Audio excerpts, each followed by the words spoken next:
Сәлеметсіздер ме, құрметті тоқтыбегілері, 2026 жыл шілде айына қандай өзгерістер болады? Бір ай кезеңінде. Қарап көретін болсаңыз, тоқтыбегілері, 2026 жыл. Жалпы атмосфера, көңіл күй.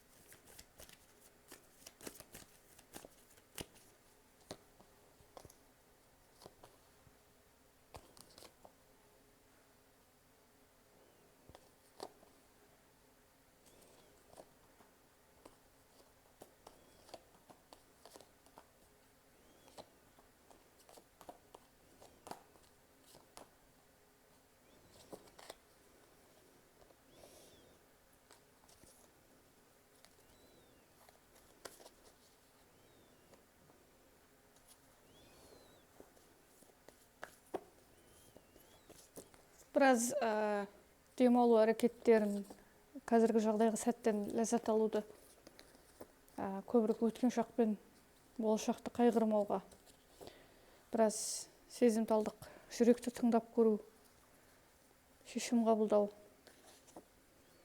Кейде бір позициядан өзіңізді алып шығуға, кейде қаталдық танытуға тура келетін кездер.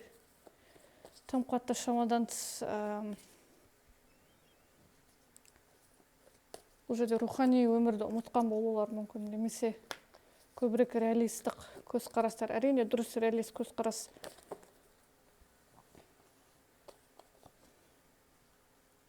Бірақ атмосферада тоқтыбегілері жалпы кейде біраз қатыгез болатын жерде қатыгез болу қажет, кейде өзіңізді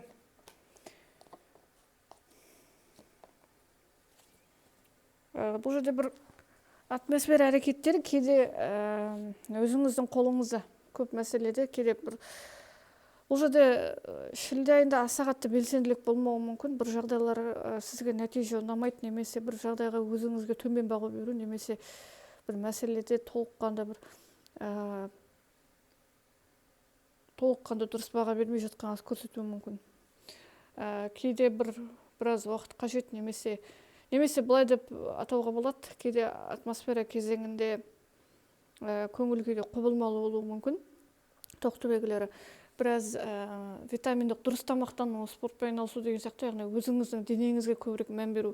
Бұл жерде кейде өзіңізге көбірек мән беруге шақырады. Бұл жерде мысалға өзіңізге уақыт бөлмей жүрген болуыңыз мүмкін, көңіл аудармай. Денсаулыққа күтім қажет, мысалға. Дұрыс тамақтануды қою, мысалға бір зиянды әрекеттерді тоқтату деген сияқты. Әлсіздікпен күрес, жалпы өзіңізбен күрес, өзіңіздегі қандай да бір кемшілікпен күрес әрекеті болу керек. Яғни бұл жерде сондай бір атмосфера кезеңі, біраз бір жағдайларға біраз сізде толыққанды күш жетпей жатқан сияқты болып көрінуі мүмкін, немесе бір жағдайға күшіңіз жетіп тұрғанымен сенімділік төмен болуы мүмкін, немесе бір нақты іштей шешімділік пайда болу керек, нақты айқындық анықтап алу. Бұл жерде кейде осы сәтті кезең деп атауға болады кейбір тоқтыбегілердің, өйткені сізде бір жағдайларды анықтап алуға, басын ашып алуға, шындықпен қарап алуға мүмкіндік бар. Бұл жерде мүлдем бір жаңағы бұрмалап, боямалдап көретін нәрсе емес, яғни бұл жерде шындықты өзіңізге толықтай баға беріп, бір нәрселердің басын ашып алуға, адам өзінің кемшілік тұстарын байқауы, немесе бір қандай да бір қателіктерді байқау, соны жөндеуге деген сияқты кезеңдер бар. Өз-өзіңізбен бірге қалу керек, көбірек рухани құндылықтарға баға беру керек деген сияқты сондай бір атмосфера кезеңін көрсетеді. Жалпы айтқанда тоқтыбегілері 2026 жыл шілде айында жалпы бұл бір жағдайлар толыққанды дайын емес болып көрінуі мүмкін. Бірақ шын мәнінде бұл адам өзін нақты реттеп алуға, дәлдеп, мысалға адам өзіндегі кемшілікті байқауға мүмкіндік бар. Сонымен күрес, яғни адамда бұл жерде бір талдау жасау дұрысқа соғады адамда. Шынайы көзде бір жағдайлар ашылады. Бұл жерде кемшілік деп қараудың қажеті жоқ. Адам қайта өзінің одан әрі мықты жасау үшін қандай да бір әлсіздіктерін байқап, сонымен күресуі мүмкін. Сондықтан бұл жерде бір мәселелерде кейде күте тұру созылатын кез жағдайлардың біраз әрекеттену. Кейбір адамдар сағыныш кезеңдері тоқтап қалған болуы мүмкін, бір бағалау төмен, немесе бір тең емес әрекеттер бір жағдайға толыққанда күш жетпей жатқан сияқты болып көріну, немесе тоқтата салу, бір жағдайлар немесе сізге бір кедергі келтіретін жағдайлар бар сияқты болып көрінуі мүмкін. Мүмкіндік аз сияқты болып қарау. Бірақ шын мәнінде олай емес. Адам шын мәнінде тереңнен қараса, көбіне бұл жерде көбірек реніш жағдайлар болуы мүмкін. Шындықты көруге мүмкіндік болады жалпы айтқанда.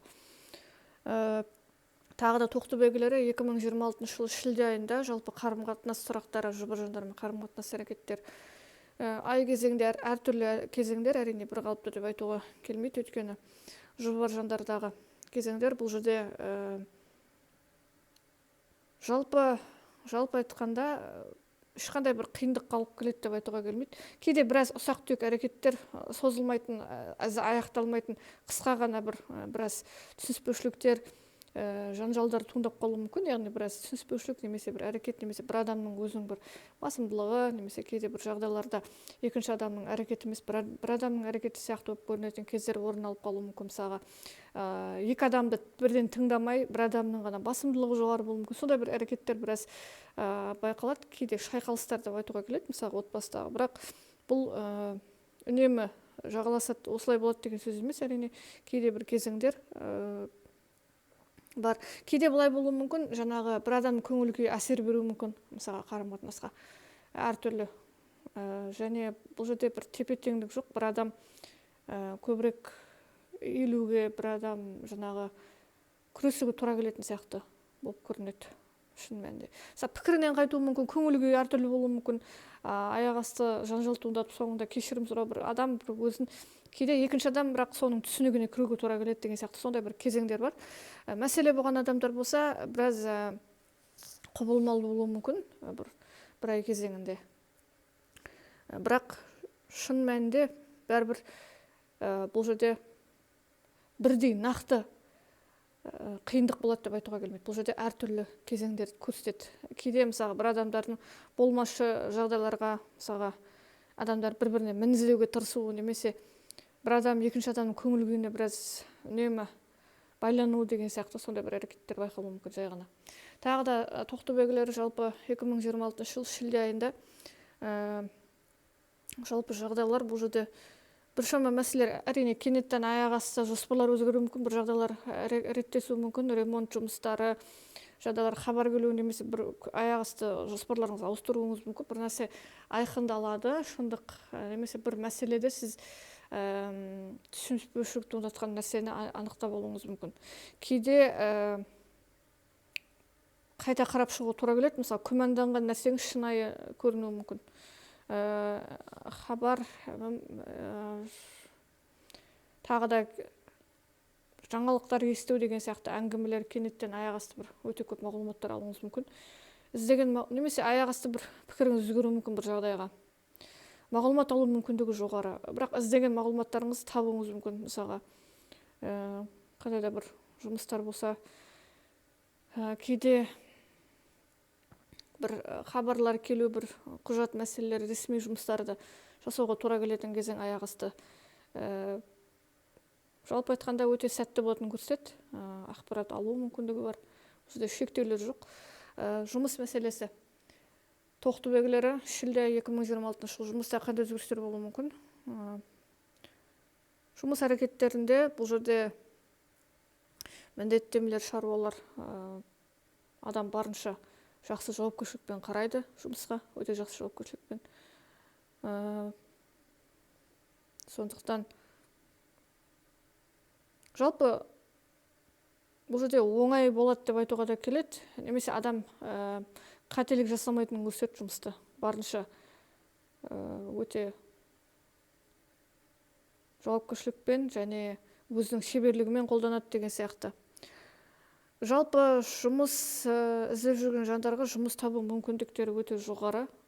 Жұмыс бар жандардың өзінде бір жақсы мүмкіндіктер, клиенттердің басымдылығы бұрынғыдан, адамда әртүрлі идеялар болады, өте күшті идеялар болады жұмыс кезеңінде. Адам жалпы өзінің бір қалауларына ақырындап қадам басады деген сияқты. Табыс көзі бұрынғыдан көбеюі мүмкін, немесе бір премиялар бар.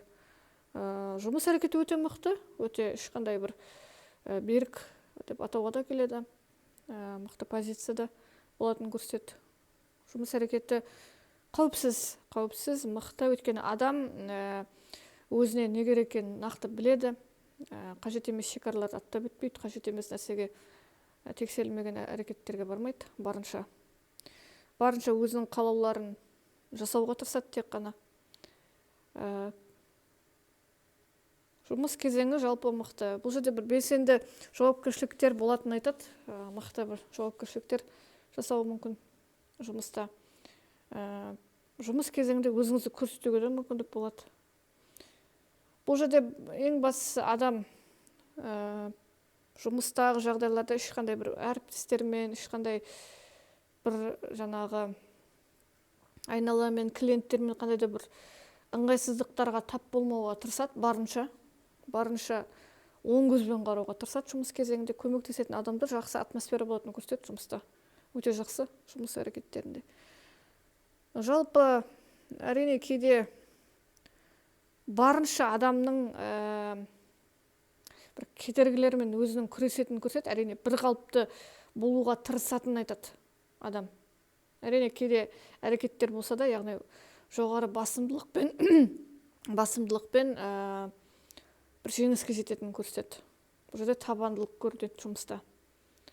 Қандай кезеңдер болмасын, яғни сыртқы әсерлер қандай жағдай болмасын, барынша адамның мықты позициясы жұмыс кезеңінде бір өзінің дәлдеген мақсатынан өзгерістер болмайтынын көрсетеді. Адам барынша өзінің қалауын жасауға тырысады. Бұл жерде өзіңіздің қолыңызда екенін айтады. Тағы да жалпы тоқтыбегілері 2026 жыл шілде айында финанс ақша сұрақ мәселелері. Финанс ақша сұрақтарында жалпы бұл жерде өте жақсы, барынша бір қажетті міндеттемелерге, жоспарлы жағдайларға көмектесу, сізге көмек келеді, көмек қажет болса.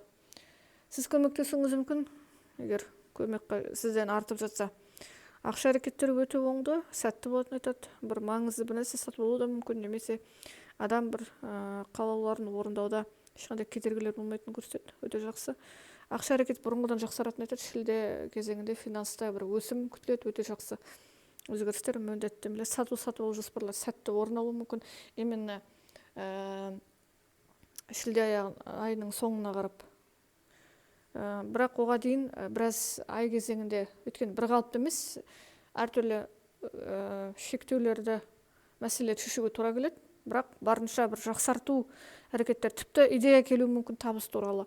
Адам бір міндеттемелерге жұмсауы мүмкін. Яғни бұл жерде бір мұқтаждық көрінбейді, қалауларыңызға ақырындап. Именно бір сәтті кезең осы шілде айының соңында болуы мүмкін. Финанстағы бір сәтті кезеңдер, өзгерістер, жоспарлардың орындалуы деген сияқты. Сондықтан өте жақсы бұл жерде. Тіпті кейбір жандар өзінің қалауларына жету, қалауларын бір өзгерістері бұрынғыдан бір финанста бір қалауыңызды орындауыңыз мүмкін.